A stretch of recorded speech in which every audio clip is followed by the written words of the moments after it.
ഉള്ളത് പ്രധാനമന്ത്രി നരേന്ദ്രമോദി ദത്തെടുത്ത ഉത്തർപ്രദേശിലെ വാരാണസിയിലുള്ള ഗ്രാമത്തിലാണ്. ഈ ഗ്രാമത്തിൽ പ്രധാനമന്ത്രി ആവാസ് യോജന പ്രകാരം നിർമ്മിച്ച ഒരു വീടാണിത്. ഈ വീടെന്ന് പറയുമ്പോൾ ഈ വലിപ്പം കണ്ടില്ലേ?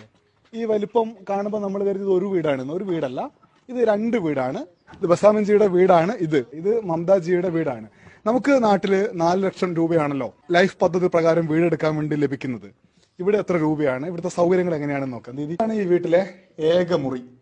ആ മുറി തന്നെയാണ് അവര് ഗ്യാസ് ഒക്കെ വെച്ചിട്ടുള്ളത്. ഉജ്ജ്വല യോജന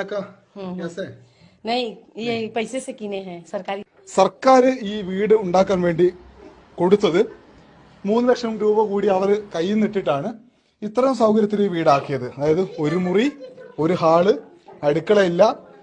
അവിടെ ആ റൂമിൽ തന്നെയാണ് അവര് അടുപ്പ് വെച്ചിട്ടുള്ളത്. ഇതാണ് അവരുടെ ബാത്റൂം. ഡോർ നെയ്യേ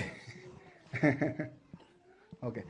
അതായത് ഇതാണ് പ്രധാനമന്ത്രി ആവാസ് യോജന പ്രകാരം നിർമ്മിക്കുന്ന ഉത്തർപ്രദേശിൽ പ്രധാനമന്ത്രിയുടെ തന്നെ അദ്ദേഹം ദത്തെടുത്ത ഗ്രാമത്തിൽ നിർമ്മിക്കുന്ന വീടിന്റെ അവസ്ഥ.